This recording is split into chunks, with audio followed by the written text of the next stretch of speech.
The posting notice came through at 3:40.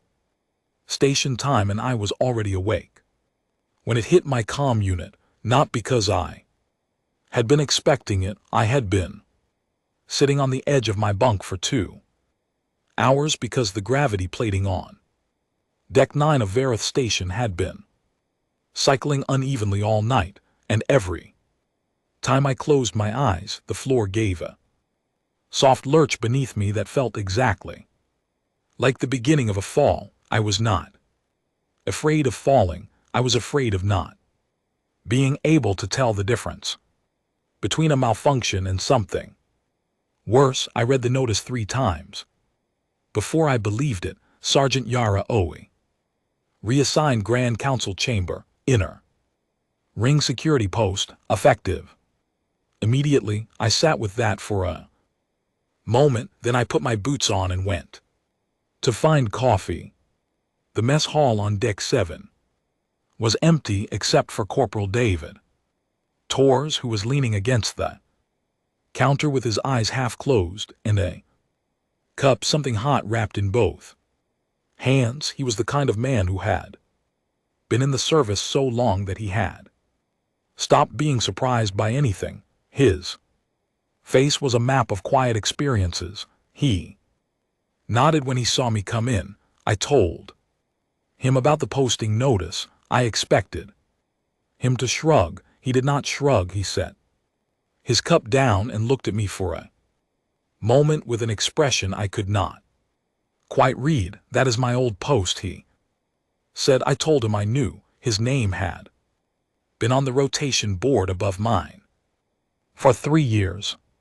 I had assumed he had put in for transfer somewhere warmer, somewhere with better food, somewhere with a window that showed actual stars, instead of the gray maintenance scaffolding that lined the side of the station. I did not put in for a transfer, he said. I asked him why he was rotating out.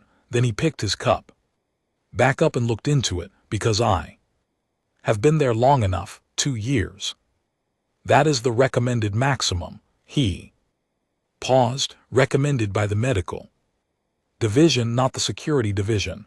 I asked him what the medical division had to do with standing guard in a political chamber. He looked at me then fully, the way a person looks at someone who is about to walk into something without understanding it. There was no pity in it.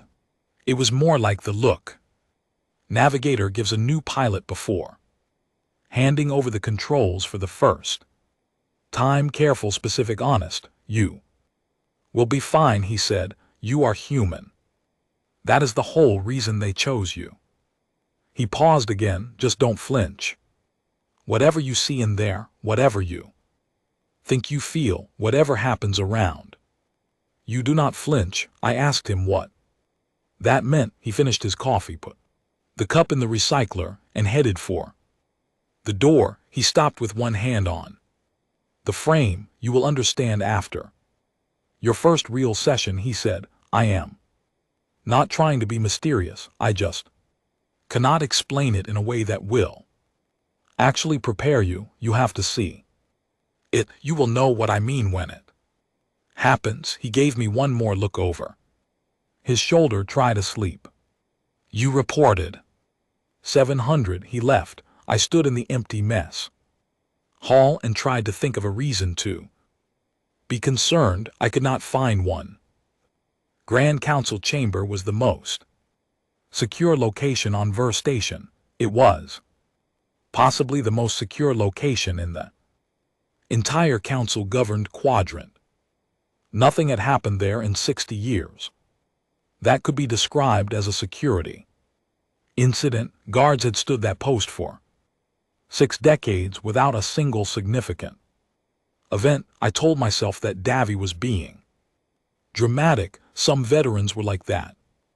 They attached mystique to things that did not deserve it. They let the weight of years give ordinary duties a kind of false gravity. I told myself I would be fine. I was right. As it turned out, I would be fine. I just did not yet understand what fine was going to cost me. The Grand Council chamber was located at the geometric center of Verethchin, which was itself shaped like a slightly flattened sphere the size of a small city. Getting there from Deck 9 required a transit pod, 2 lifts, and a walk down a corridor so long and so precisely built that the far end seemed to tilt slightly upward, as if the station itself was curving away beneath your feet. The walls of that corridor were lined with stone panels brought from 37 different worlds. Each panel was carved with the symbol of one member civilization. I had walked that corridor during orientation. I had thought it was beautiful, walking it at 6:50 with my uniform pressed and my sidearm holstered, and my heart doing nothing unusual. I thought it was beautiful again, but differently. Something about the way the light caught the stone, something about the way the carvings were all at the same height, as if whoever had designed the corridor had understood that dignity required consistency. Common was waiting at the chamber entrance. She was Velhari, which meant she was tall and thin and made of something that was not quite stone and not quite glass. Her people were crystalline in structure, and they moved with a kind of careful grace that always made me think of someone carrying something fragile. Her eyes were deep, amber-faceted, and they caught the light in a way that made it impossible to tell exactly where she was looking. She looked at me for a moment before speaking. Velhari did that. They assessed. It was not rude, it was just thorough. Sergi, she said. Her voice was low and precise, each word placed like something with weight. You have reviewed the standard operating protocols for this posting. I told her I had. Good. She turned and placed her hand against the chamber door panel. The door was 3 times the height of a human being and made of something that absorbed sound so completely that you could not hear the room beyond it even when you pressed your ear to the surface. I had tried once during a station tour. Nothing, absolute silence. From the other side, the inner ring post requires you to stand at the 4th marker here. She indicated a position on the floor just inside the door, marked with a small inlaid symbol I did not recognize. You do not speak unless you are addressing a procedural violation or a security concern. You do not respond to delegates who attempt to engage you. You do not leave your post unless I authorize it or unless there is a direct physical threat to a council member. I asked her what counted as a physical threat. She looked at me with her amber eyes. You will know it when you see it. She said it was almost word for word what Davy had said. The more relevant question is what does not count. She opened the door. The chamber was not what I had expected. I had seen images of it during orientation. I thought I knew what it looked like, but images did not carry the scale of it. It was circular, vast, and tiered in rings that rose from the central floor like the inside of an ancient amphitheater. Each tier held the delegations of the member civilizations, and each delegation sat in seats designed specifically for their anatomy. The ceiling was transparent, showing the stars beyond the station.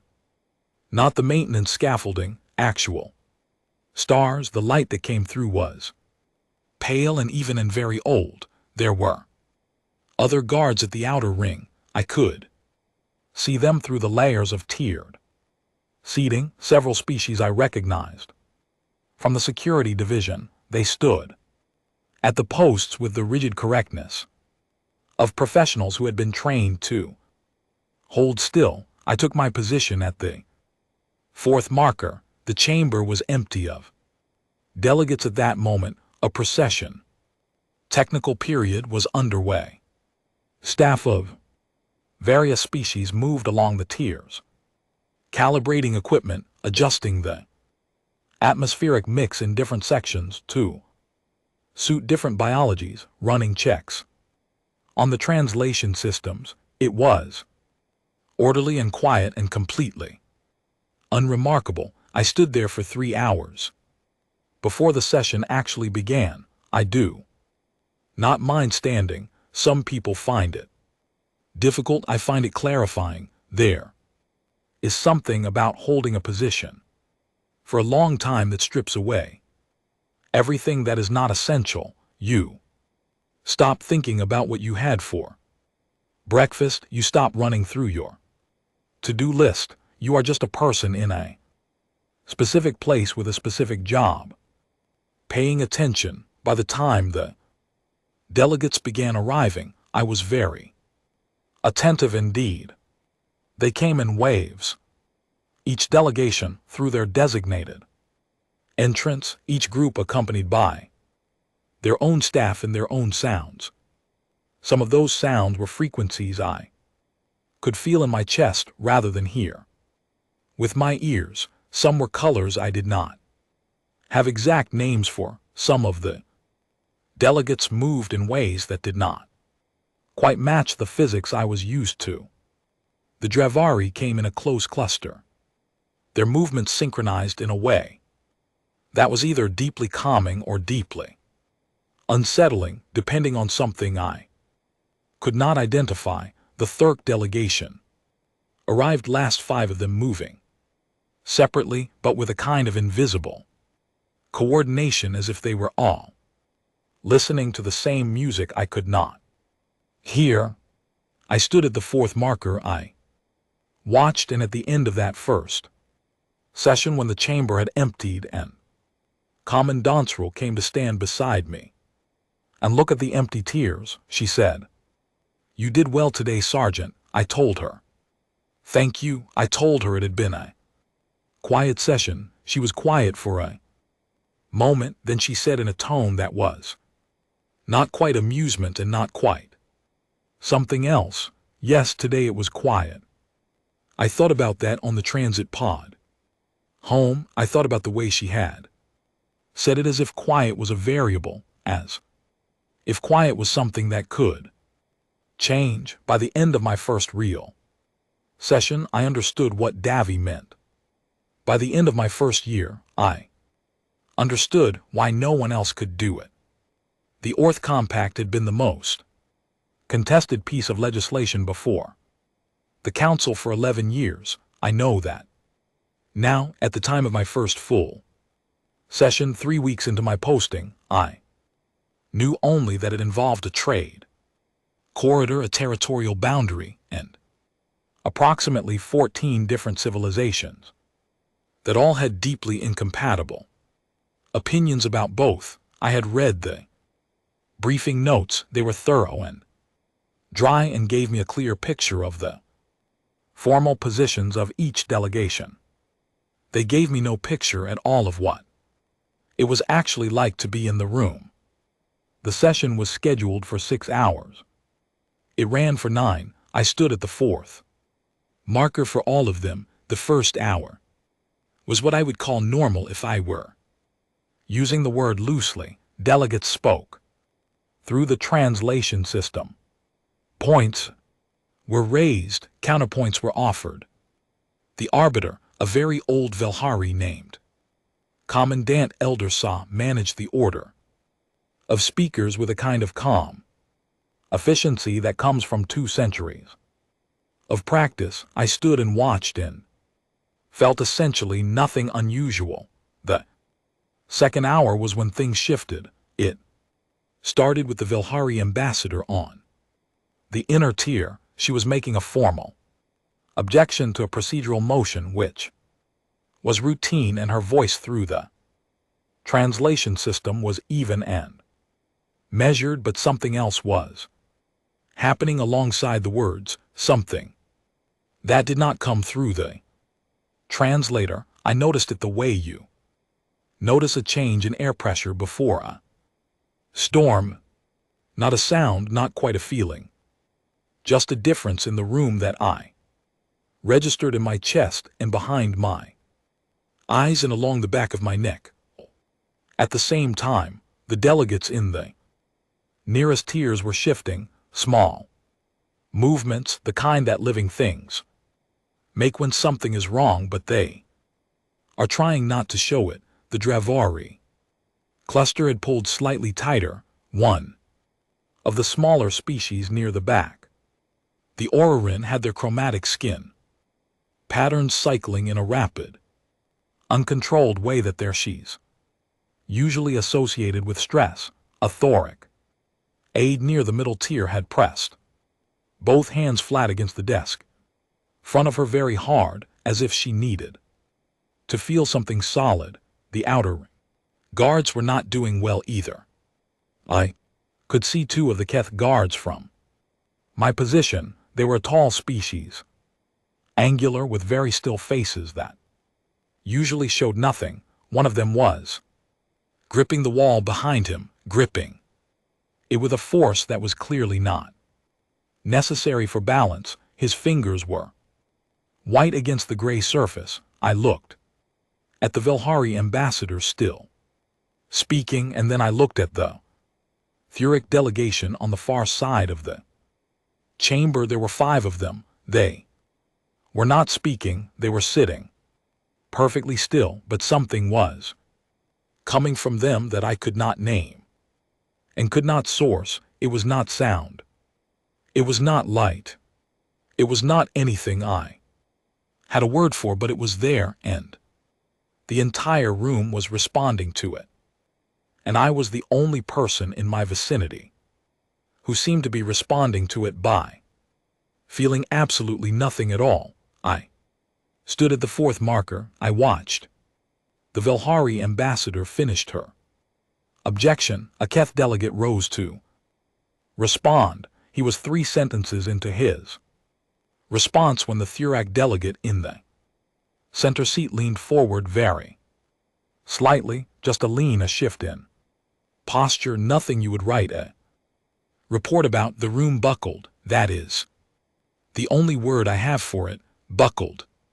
Not physically, nothing moved, no alarm sounded, but something in the atmosphere of the chamber changed so rapidly and so completely that it was like the difference between standing in an open field and standing in a room that has just had all its oxygen removed. Every delegate in the visible tiers reacted. Some grabbed their desks, some made sounds that bypassed the translation system entirely, sounds that were not language, just raw responses to something overwhelming. The KE delegate who had been speaking stopped mid-sentence and sat down very suddenly, as if his legs had simply given up. Arbiter's hands pressed flat on her podium were showing stress fractures along her knuckles, very small ones, the kind that Velhari bodies produced under extreme emotional duress. I felt a faint warmth in the air, a very mild buzzing in my back teeth. That was it, that was everything. And I realized clearly and without any dramatic ceremony what Davi had been trying to tell me, what Common Donneral had not bothered to explain, because it could not be explained in advance, what every species in this room experienced as an overwhelming force, aimed directly at the parts of their biology that were most vulnerable. For me, it was slightly warmer in my back.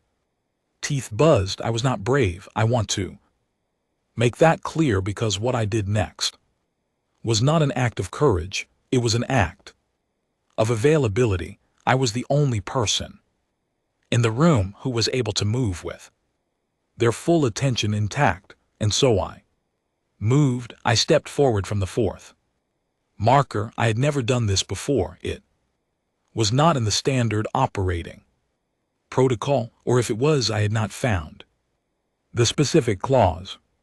I walked to the line of sight between the Thurak delegate in the center seat and the Keth delegate who had sat down. I placed myself there. I stood up straight. I said in a voice that was calm because I had nothing to be uncalm about. Delegate, please return to procedure. The Thurak delegate looked at me. I looked back. There was a moment, and I have thought about this moment many times in the years since, where I could feel him trying something, not physically, nothing that would show up on a sensor sweep, but something directed, something intentional, something that the rest of the room was clearly receiving on frequencies that bypass conscious thought. I could feel the edges of it. The warmth increased slightly. The buzzing in my teeth was a little louder. I stood there and looked at him. After 4 seconds, he leaned back just slightly. The room slowly, carefully, like a building settling after an earthquake, began to return to itself. The Dravari cluster loosened. The orange skin pattern slowed. The Kethguard at the wall released his grip on the surface. The Arbiter looked at me. Her amber eyes were bright and carefully controlled. She said in measured Velhari that the translator caught. The delegate will return to procedure. The session will resume. It resumed 3 hours later when it was finally over and the chamber was emptying. Commandant came and stood beside me. She was quiet for a long time, the kind of quiet that means something is being assessed. You stepped off the marker, she said. I told her I knew. Protocol does not cover what you did, she said. I told her I knew that. To another silence. One of the outer ring guards of Velhari was being helped out of the chamber by 2 colleagues.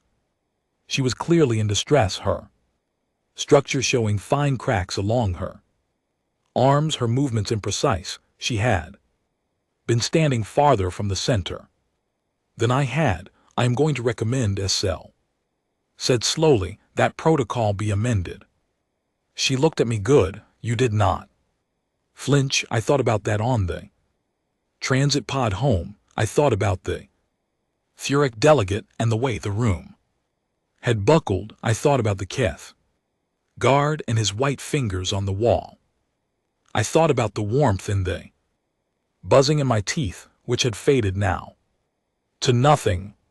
I thought about the fact that I had stepped into the center of something that had disabled an entire room full of experienced, trained professionals from a dozen different species, and I had been mildly inconvenienced by it. I did not feel proud. That is important to say. I felt something more complicated than pride. I felt the edges of a question I did not yet have enough information to answer. I went back to my quarters and pulled up the station's public archive index, looking for anything that would tell me why. I found a listing for the council guard historical records, access level restricted. My clearance as of that morning session had been upgraded by Commandant. I filed the access request before I went asleep. It was approved. At 21, I was already awake. The archive room on deck 3 was small and cold and smelled like recycled air that had not moved in some time. There were 4 reading terminals and no windows. At 2:30, I was the only person there.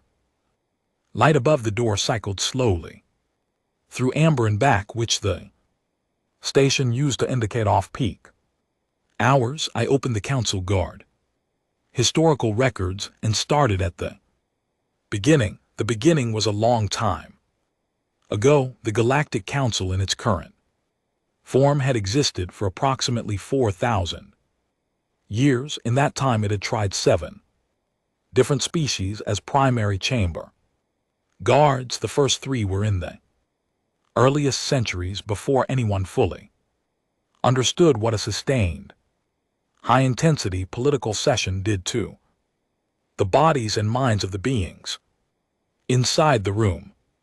Those early experiments were recorded with the careful detachment of people describing events they did not entirely understand.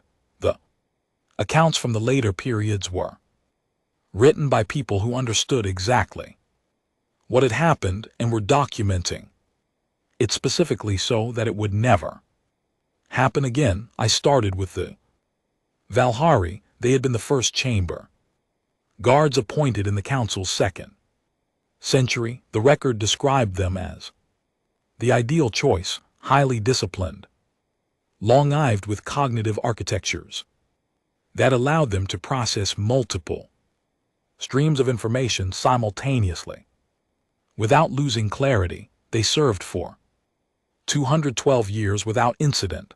Then came the Set Crisis. The Seton Crisis was a territorial dispute between two civilizations I had never heard of, both of which no longer existed in their original form. The details of the dispute were not relevant to the archive I was reading. What was relevant was the session that occurred at its height in Council Year 441, a section delegate, facing certain defeat on a critical vote, deployed a resonance emission device concealed in the translation unit at his station. The device was not a weapon in any traditional sense. It did not fire projectiles. It did not generate heat. What it did was broadcast a frequency precisely calibrated to the Valhari emotional resonance band, the neurological channel through which Valhari experienced and processed grief. 14 Valhari guards were in the chamber that day. The record described what followed in very careful language. Valhari guards experienced a synchronized grief response of such intensity that their normal behavioral inhibitions became temporarily non-functional. They did not become violent in any premeditated sense. They became overwhelmed, and then they became dangerous, and then 7 of them were dead and 4 more were permanently altered, and the council chamber was sealed for a decade while 3 separate investigative bodies tried to determine exactly what had occurred. The section delegate was removed from his position. He survived. His civilization 2 generations later voluntarily dissolved itself and merged with a neighboring culture. The archive noted this without comment. I sat with that for a while.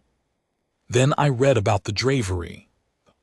Dravery were a hive-coherent species, meaning that their individual members shared a low-level neurological synchronization at all times. They were not telepathic in the way that science fiction usually described telepathy. It was subtler than that. They simply existed in a state of continuous mutual awareness, each individual slightly informed by the emotional states of the others nearby. This made them extraordinarily difficult to manipulate through conventional means. What worked on an individual did not work on a collective. What affected one was diluted across the whole.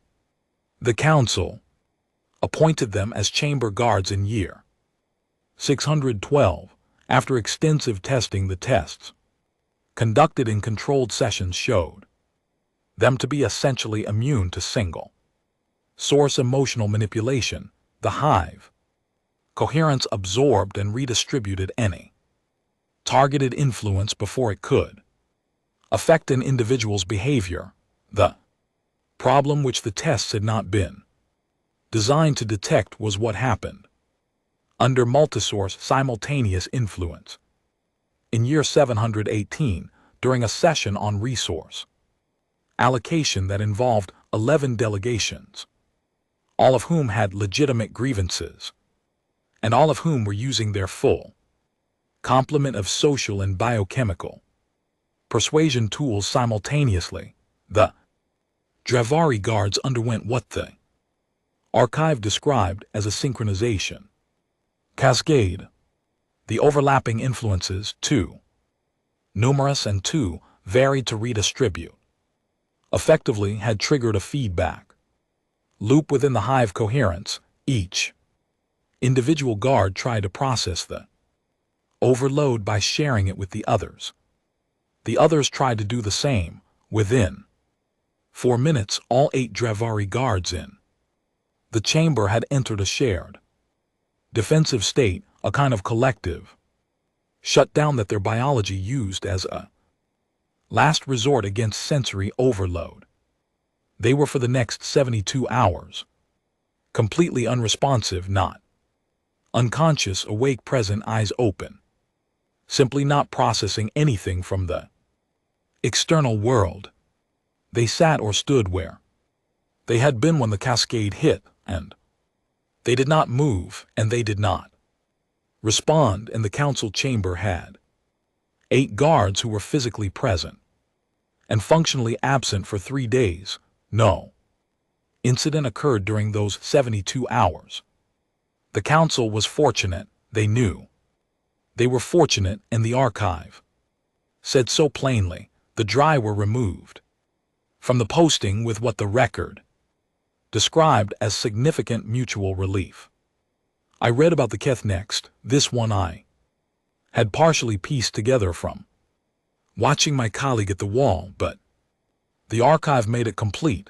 The KE were a species of exceptional rationality, not cold exactly, but governed by a cognitive architecture that prized coherence and precision above emotional response.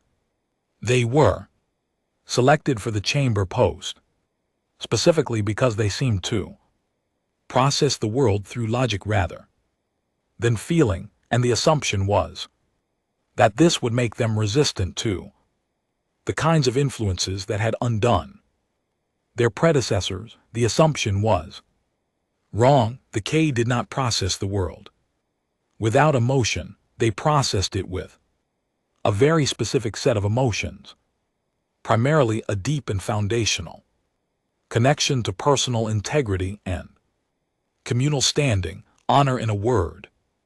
Though the archive noted that the Keth word did not translate perfectly, it was bigger than honor. It was the bedrock of their entire sense of self. In year 112, a delegate who was losing badly on a vote that would significantly damage his civilization's interest broadcast what the archive called a shame pulse. It was not a device, it was something the delegate produced naturally, a communication tool that his species used in social situations to enforce group norms in small doses. In normal contexts, it caused mild discomfort. The concentrated, closed environment of the council chamber, amplified by the chamber's acoustic and atmospheric design, directed at species for whom public standing was existential. The Keth guards experienced what the archive described as acute integrity collapse. Their self-image, their sense of their own competence and standing was overwhelmed so quickly and so completely that several of them were unable to perform basic functions. 2 had to be carried out. 1, the senior guard on duty that day stood at his post and was unable to move or speak for 40 minutes, not because he was fightfully restrained, but because the part of his mind that issued instructions to his body had become so caught in a recursive loop of perceived failure that it could not generate an action signal. He was fine. Afterward recovered fully. The archive noted this with what felt like genuine relief. The shame pulse broadcast had lasted 9 seconds after the K, the Council had tried 3 more species in smaller capacities, none of them formally documented in the main archive. Because the trials were unofficial, exploratory, all 3 had been found unsuitable. The archive did not specify why. The records were sealed under a different clearance level than mine. Then 63 years ago, humanity had joined the Council. The entry on humans was written differently from the others. I noticed it immediately. The other entries had the quality of official documentation, careful, precise, dry. The entry on humans had something underneath the official language, something that if it had been a face, I would have called reluctant amusement. Humans, the entry noted, were assigned to the chamber post almost by accident. They were new members of the Council, still navigating the administrative structures of galactic civilization, and they were assigned to a rotation of minor security duties as part of their standard onboarding. Someone the archive did not record who, and I have always wished it had included the chamber post on the duty list without fully consulting the security history files. The assumption had been that the post was routine. The first human guard to stand the inner ring post was a man named Corporal Owen Grant. He was 26 years old, had been in planetary security before joining the Council division, and had, according to his personnel file, a noted fondness for very strong tea and an equally noted habit of doing crossword puzzles on his off hours. He was, by all available accounts, a perfectly ordinary man. He stood his first session during a debate on shipping rights that involved 4 separate delegations and a significant amount of calculated emotional pressure from all sides. Multiple Vilhari observers stationed nearby reported elevated stress responses.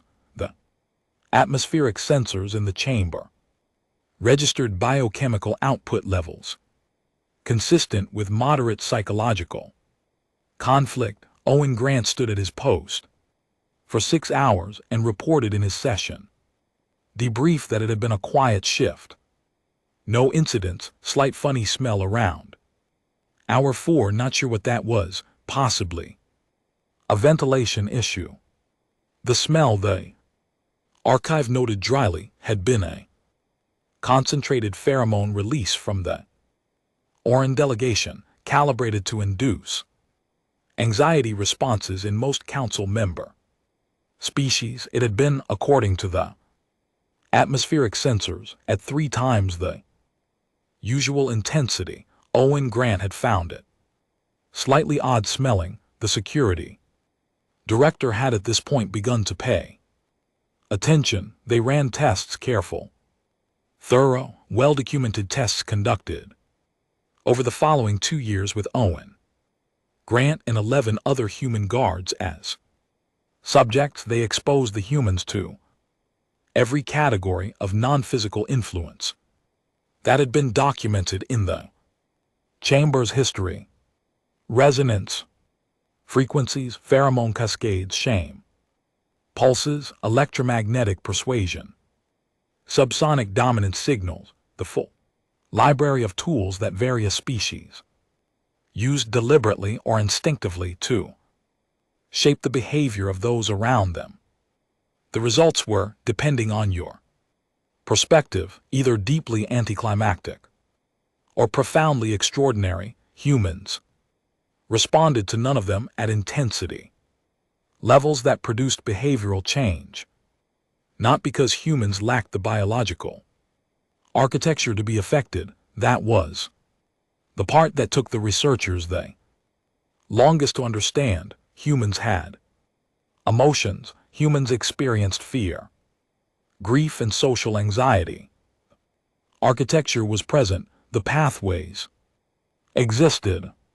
The problem, or the gift, depending on how you looked at it, was that human emotional processing ran at frequencies that did not match the bands that other council species had evolved to target. The resonance frequencies that shattered Valhari guards were in a range that human neurology simply did not use for grief. The shame pulse that had paralyzed Keth guards triggered in humans a brief increase in mild discomfort, the kind you might feel if someone looked at you slightly too long. On a transit pod, the pheromone tools that other species had spent thousands of years refining, sharpening, learning to aim and calibrate, they were designed for biologies that had evolved alongside each other.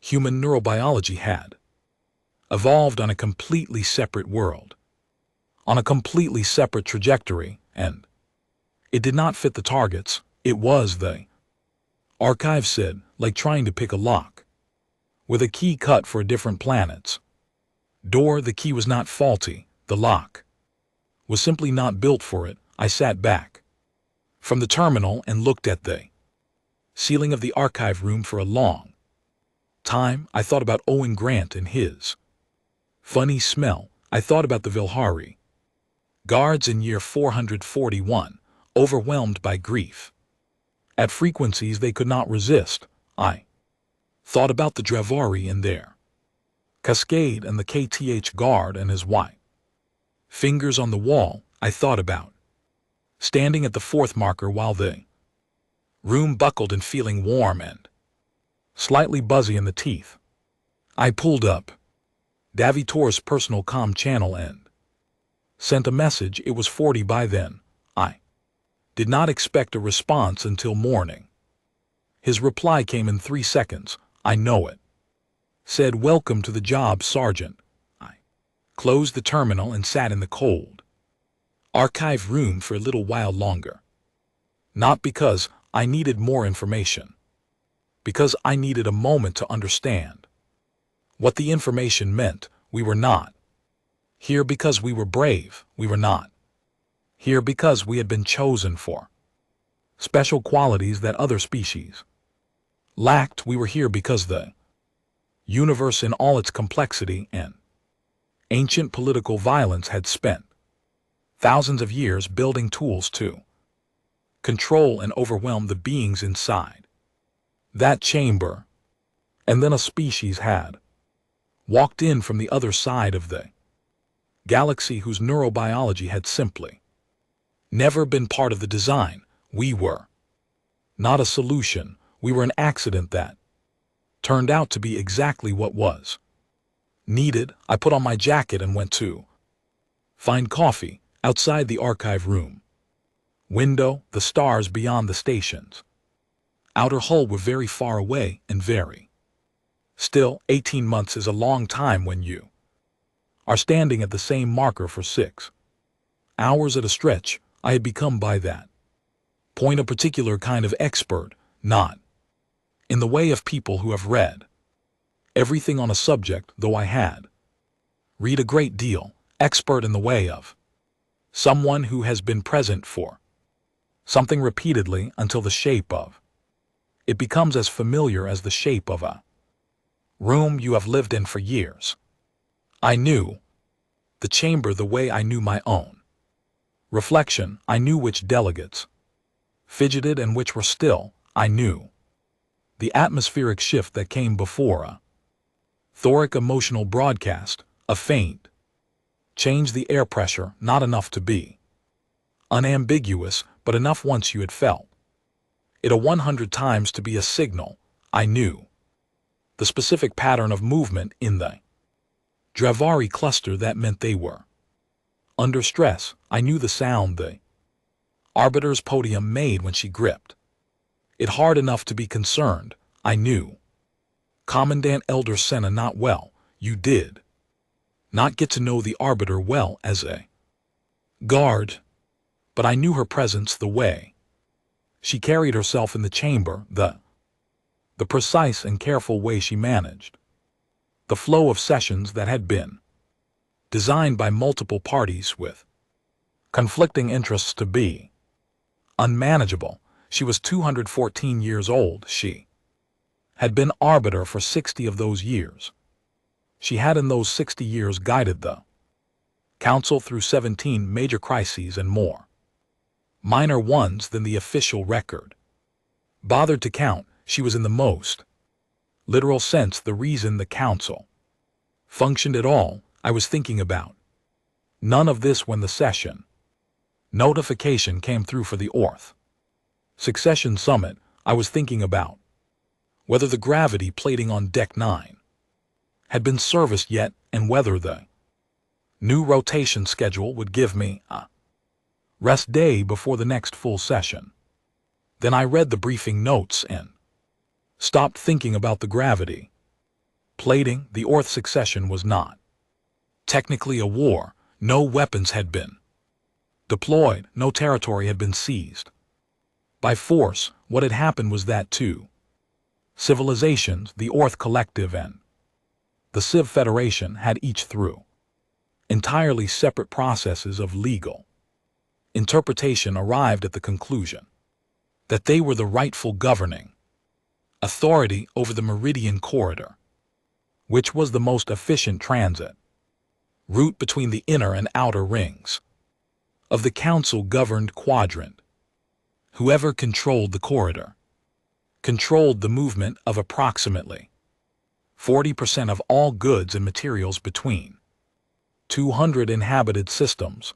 The dispute had been ongoing for 9 years. Both sides had, in that time, deployed every legal, diplomatic, and social tool available to them without reaching resolution. The council mediation process had stalled 4 times. The previous summit 2 years ago had ended with 3 delegates hospitalized in the entire council communication network jammed for 6 hours by competing signal broadcasts from both delegations. This summit was the last formal attempt at mediation before the council would be required under its own charter to impose a binding ruling.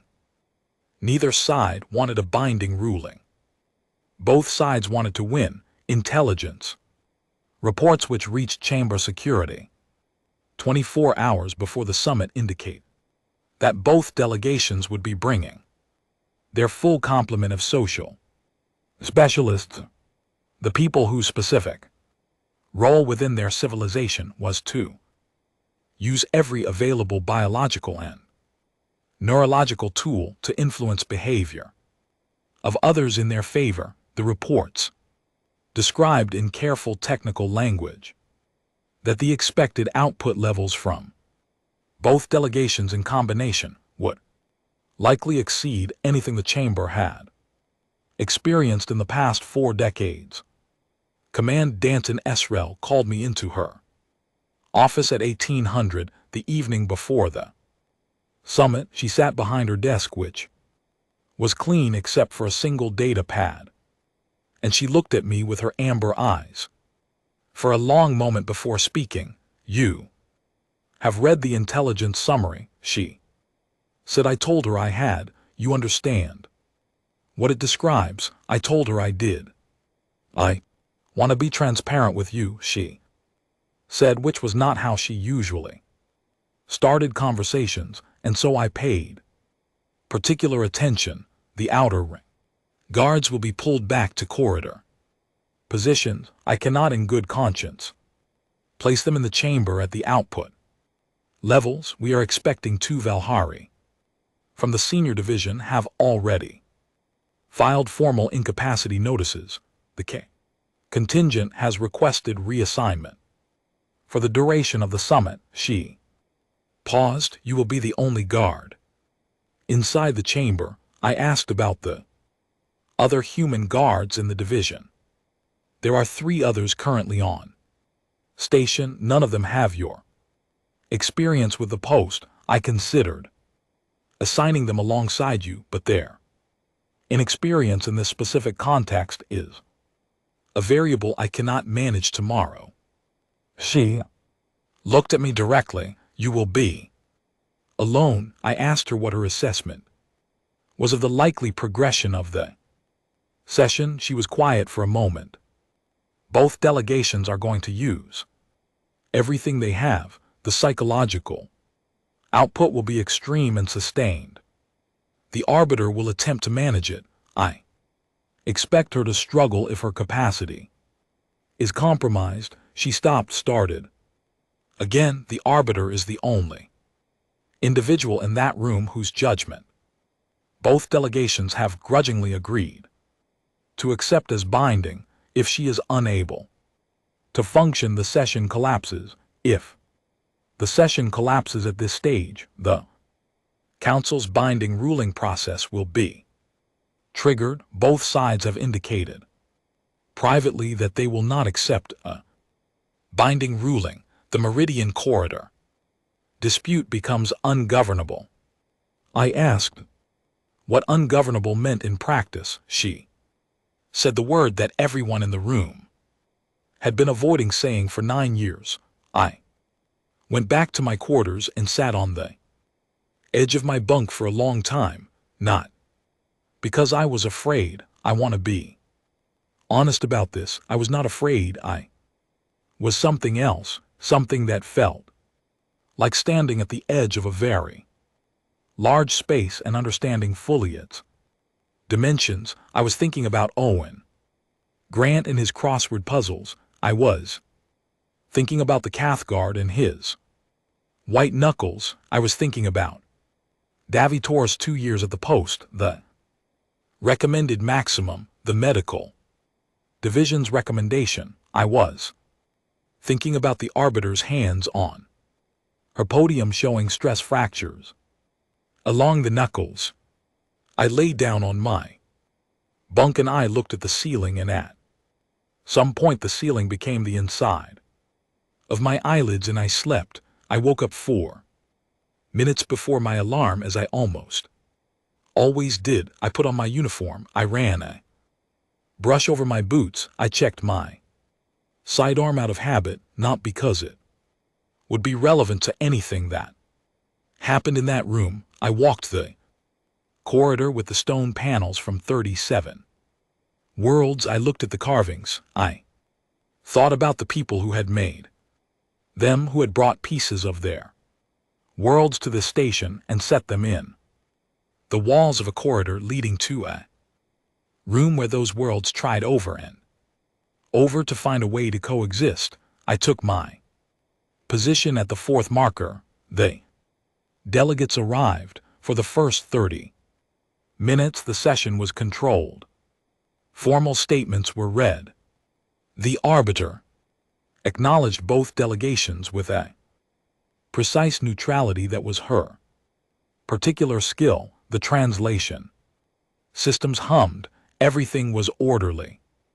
Then the Orthhead delegate made a procedural motion that the Civen legal team had clearly been expecting and clearly found threatening, and the room changed. It did not change like the last time. Gradually, buildingly, it changed. All at once, like a switch being thrown. Both delegations simultaneously brought everything they had. The atmospheric sensors on the wall above my position began cycling through alert colors in a pattern I had never seen before. Not one alert, not two, but every category simultaneously, all of them at or above threshold. The effect on the chamber was immediate and severe. The delegates from the smaller civilizations, the ones who were not party to the dispute, who were there as observers and secondary parties, began shunt stress within 90 seconds. Chromatic pattern cycling, involuntary vocalizations, delegates gripping desks and chair arms in each other. An Orin aide stood up and then sat back down and then stood up again, unable to process what her body wanted to do. 2 Dari observers moved so close together they were nearly touching, their hive coherence pulling them inward. In response to the overload, 3 of the support staff collapsed, not Dramatically, they simply stopped being able to hold their positions and sat down where they were on the floor of the outer ring, which was not a place anyone was supposed to sit. They were conscious. They were simply overwhelmed. I stood at the fourth marker. I felt the warmth. I felt the buzzing in my teeth, stronger than it had ever been before, strong enough that I was aware of it as a distinct sensation rather than a background note. The air tasted like copper and something floral that had no business being in the chamber's atmosphere. I looked at the arbiter. She was standing at her podium, both hands pressed flat on the surface, her crystalline structure visibly under stress. Not just her knuckles this time. Her forearms, the base of her neck, fine lines spreading slowly, the kind of structural damage that Velhari sustained when their emotional processing was pushed past the design limits of their biology. She was holding on.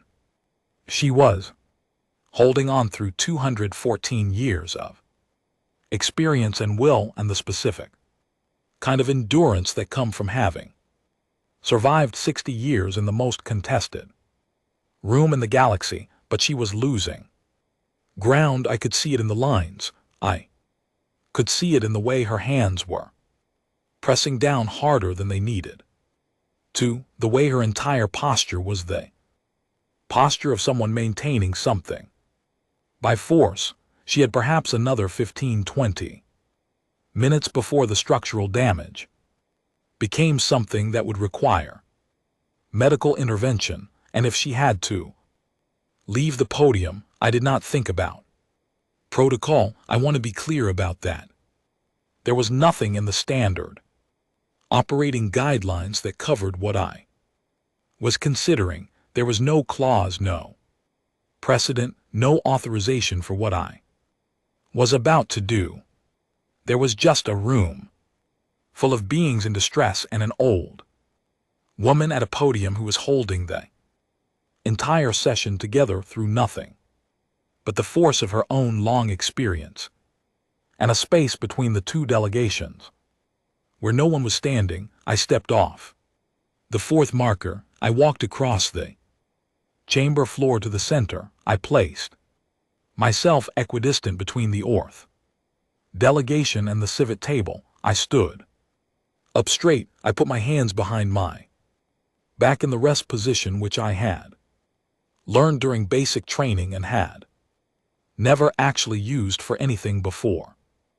The room registered my movement. I could feel it in the way 1,000 eyes, or the equivalence of eyes oriented toward me. The competing outputs from the two delegations continued for a moment, both waves hitting me and going nowhere, like water breaking against rock. I looked at the Orthad delegate. He was a striking individual with the characteristic iridescent surface markings of his species currently cycling through pattern I recognized from the intelligence briefings as their aggression broadcast display. It was, I was told, deeply alarming to most species. It made me think of a very elaborate jewelry display. I said, "This session is suspended. All delegates will cease current broadcast activity and return to formal procedure, or they will be escorted from the chamber floor." My voice was calm. It was calm because I was calm, not because I was performing. Calm because the things in this room that were tearing everyone else apart were to me warm air and a dental vibration and a faint smell of copper and flowers. I turned and looked at the civil delegate. She was a different species entirely, small, densely built, with a harmonic resonance capacity that her species typically used for communication, but that could be redirected and trained individuals into something that functioned like a low-frequency emotional compressor. She had been using it since the session began. I had felt it as a very slight pressure behind my sternum. It was about as alarming as a hiccup. I held her gaze and repeated, "Please return to procedure." Neither of them moved for a long moment. And this is the part I have thought about the most in all the time, since this is the part that I did not expect, even having read the archives, even having stood the post for 18 months. I had understood intellectually that the tools being used in that room could not affect me the way affected others. What I had not fully understood was the effect of being unaffected. Both delegations had spent their entire careers in environments where every interaction was shaped by these tools. Every negotiation, every dispute, every personal conflict they had ever navigated had been conducted in a medium saturated with influence. They had learned to read responses to their broadcast the way a speaker reads an audience. They knew by the way a body tensed or a skin pattern shifted or a grip tightened whether their influence was landing and how hard and in what direction. I gave them nothing. I stood there and I gave them nothing to read. No fear, no distress, no dominance response, no submission response, no recognition of the elaborate, powerful language they were speaking. I was not ignoring them. I was genuinely, biologically incapable of receiving their messages, and the effect of that, I realized, was that they could not function. Every move they made required a response to calibrate the next move. I was not giving them a response. They were in the terms of their own social architecture, speaking to someone who could not hear them, and they could tell.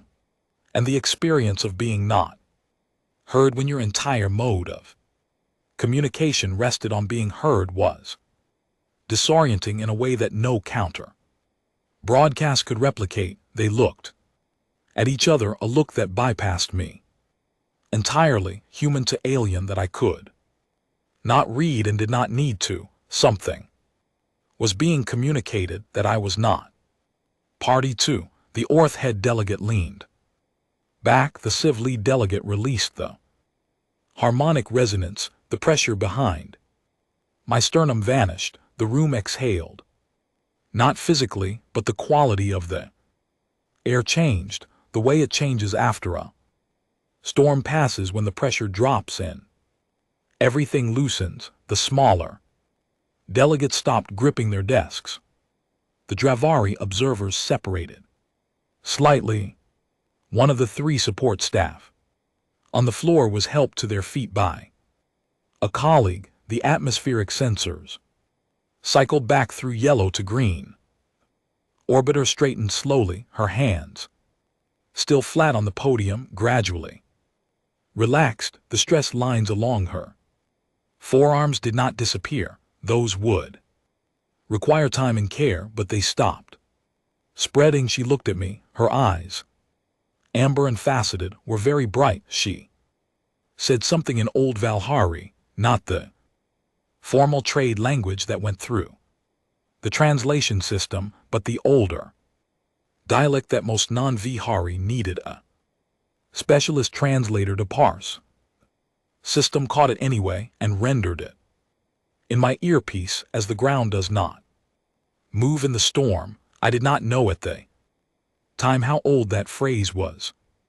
I did not know it was from a Valhari navigational text written 1200 years ago, describing a kind of anchor point that sailors used when crossing the resonance tides of their home planet's electromagnetic zones. I did not know it was one of the highest compliments in the Valhari philosophical tradition. I learned all of that later. At the time I just stood in the center of the chamber floor and nodded to her once formally. Then I returned to the fourth marker and stood there for the remaining 4 hours of the session, which concluded slowly and painfully and with a great deal of very careful negotiation in a provisional agreement that would take 2 more years of work to become permanent, but which at least meant that nobody had to find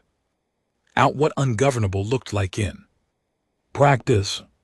When it was over and the chamber was empty and the support staff were being helped toward the medical bay, and Carmen was standing beside me. Silence for a long time, she said. Something I had not expected, she said. I am going to recommend that protocol be revised, not just amended. She paused. The human post should not be described as a guard position. I asked her what she would describe it as. Instead, she considered for a moment. In Velari tradition, she told me there was a concept for a being or object that by its mere presence prevented something harmful from occurring, not by acting against the harm, but by being something the harm could not pass through. Stabilizer and anchor, I think she said carefully, that we have been calling this the wrong thing for 60 years. The young ones always had questions. That was one of the things I had come to rely on. After everything, after the summit, after the charter amendment, after the formal designation, after the small plaque was installed beside the chamber entrance with its running list of names, the young ones still showed up with questions, and that was a good sign.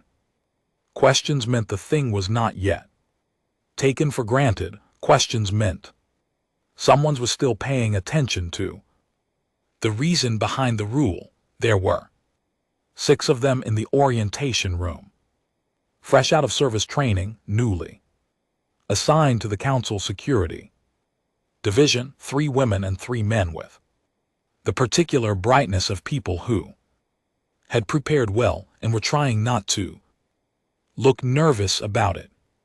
They sat in a row, and they looked at me with various combinations of curiosity and careful attention. I was not in full uniform. I had stopped wearing it to orientations a year ago. Commandant Esrael had suggested it quietly on the grounds that the full dress uniform made me look like an authority figure they were supposed to defer to, when what I actually wanted was for them to ask me things they would not ask an authority figure. She was right.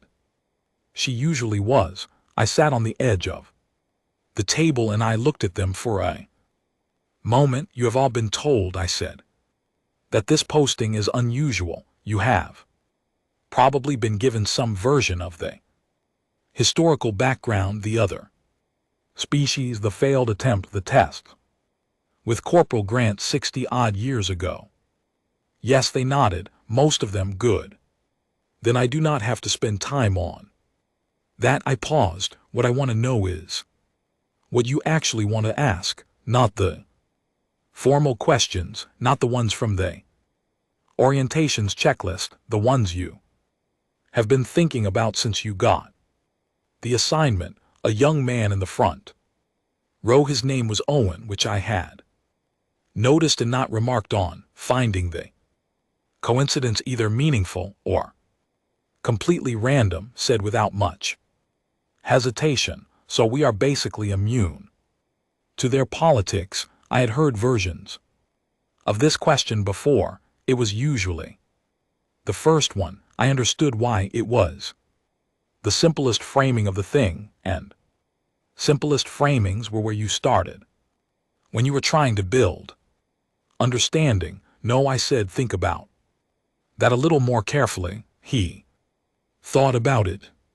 The others were watching him, which meant they were also thinking about it. Their politics are fine, I said. Their arguments, their legal positions, their genuine disagreements about territory and resources and governance, none of that is what affects them in the chamber. What affects them is the language they Used to conduct politics, the medium not. The message, I leaned forward slightly. Your biology means you cannot be spoken to in that language. That is not the same as being outside the politics. You are very much inside the politics. You are standing in the middle of them. Young woman near the end of the row, her name was Claire, and she had the focused stillness of someone who listened before speaking. Said, but if we cannot feel what they are doing to each other, how do we know when to act? I had hoped someone would ask that.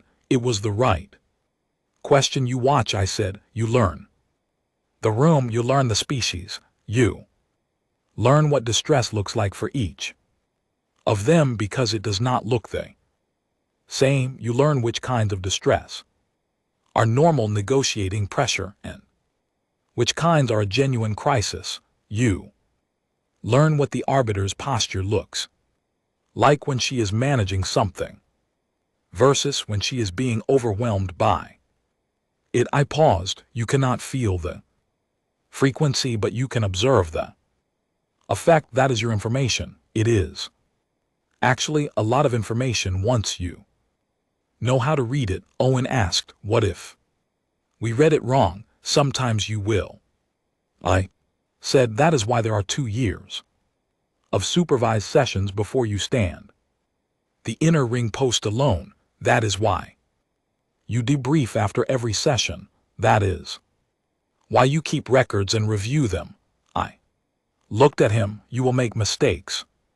Everyone does. The goal is to make them in low-stakes sessions and learn from them before the high-stakes ones. I thought about saying more. I thought about the Earth Summit, about the 4 seconds of eye contact with the head delegate, about the moment the room exhaled. I told them about it, not as a story about something impressive I had done, as an illustration of something they needed to understand. The thing that stopped them, I said, was not anything I did. It was what I was not doing. I was not afraid. I was not overwhelmed. I was not sending any of the signals they expected in response to what they were broadcasting, and in the absence of those signals, they could not calibrate. They could not continue. I looked along the row of them. You are not going to walk into that chamber as weapons. You are going to walk in as gaps, empty spaces in a system that runs on everyone being readable. The chamber has been running on fear and social pressure and biological manipulation for 4,000 years, and every single time those tools stop working is because a human is standing in the room. Claire asked, does that bother you, being an empty space? I considered that. It was not a question I had been asked before. Exactly. I had asked it to myself in various forms over the years. It did. At first, I said, honestly, it felt passive, like the most important thing about me was something I lacked rather than something I had. I paused. I changed my mind about that. What I figured out is that the absence is not really an absence. It is a different kind of presence, one they do not have a tool for. I looked at her. In a room where everything is about who can push the hardest and who can hold on the longest, somebody who simply cannot be pushed is not passive. She is the most disruptive thing in the space that landed in the room in a way I was used to by now. The moment when the framing shifted and the thing became something different than what it had appeared to be, I let it sit for a moment. Then I told them the last thing, the thing I had taken the longest to understand and the longest to learn how to say. You are going to be in rooms, I said, where beings who have been managing civilizations for centuries, who carry the weight of thousands of years of conflict and history and responsibility, are at their absolute limits, you are going to watch that happen repeatedly. And you are going to feel nothing that they feel. That gap is going to seem enormous sometimes. I paused. Your job is not to fill that gap. Your job is to be steady in it, to be the thing that does not change when everything around it is changing, not because you are better or stronger or more capable, but because you happen to be built in a way that lets you stand still when the ground is moving. I looked at all of them. That is enough. It has always been enough. It just took everyone a while to understand what kind of enough it was. The arbiter came to my private office 2 weeks after the orientation. She came alone without staff, which was unusual enough that I nearly missed the meeting because I assumed there had been a scheduling error. She settled into the chair across from my desk with the careful precision of someone whose body required maintenance and attention, and she looked at me for a long moment. I have been intending to speak with you directly, she said, since the session. I told her I was honored by the visit. I do not make visits for honor, she said. I make them when something needs to be said in person without record between 2 individuals. She paused. You saved the session. I believe you know this. I believe you have been appropriately modest about it in the records you filed, which I appreciate. I told her I had filed an accurate account. You filed a correct account, she said. There is a distinction. A correct account covers what happened. An accurate account covers why. She looked at me steadily.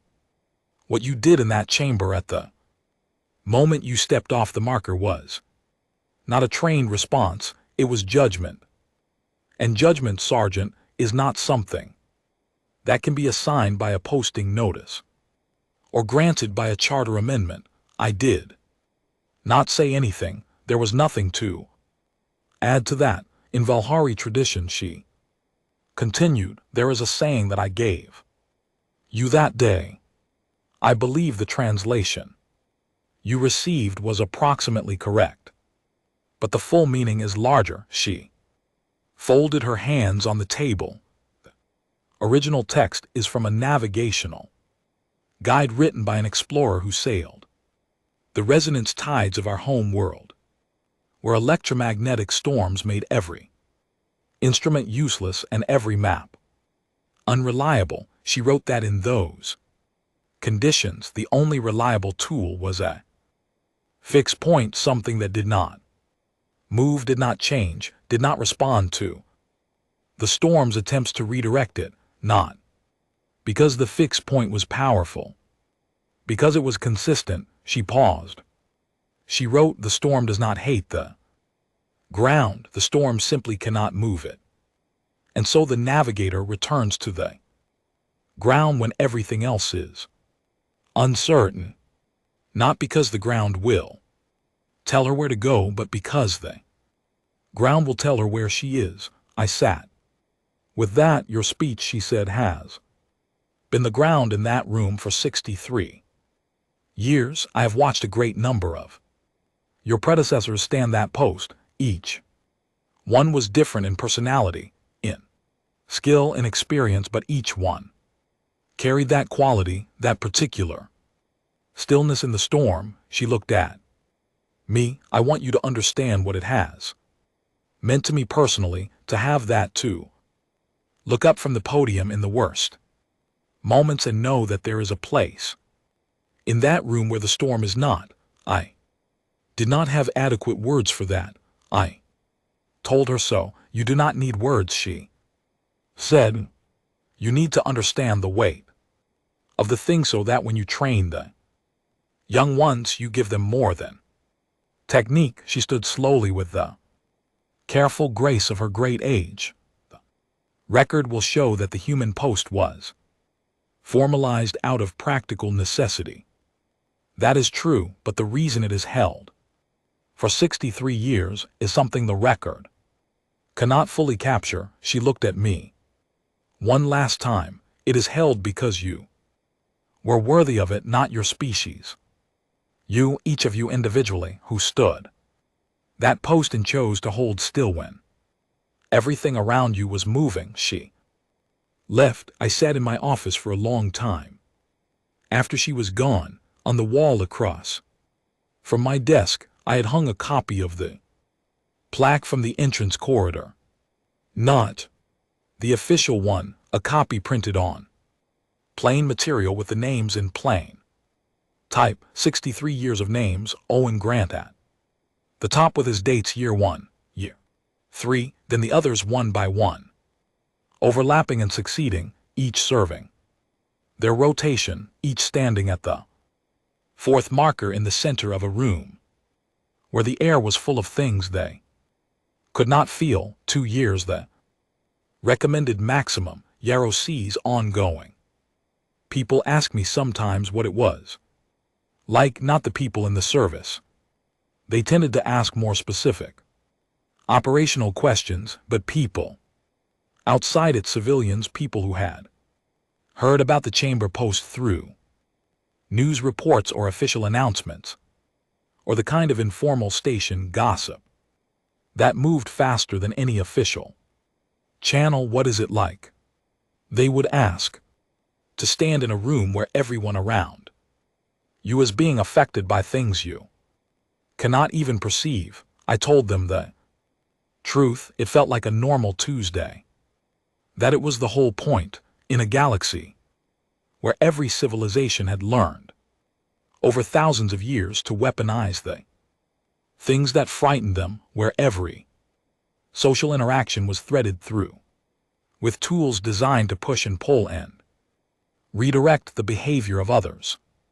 Humanity had walked in and discovered, entirely by accident, that we had simply never been wired for it. The frequencies were wrong, the targets did not match, the keys did not fit the locks. We did not guard the council chamber because we were heroes. We were not the strongest beings in that room or the most intelligent or the most experienced.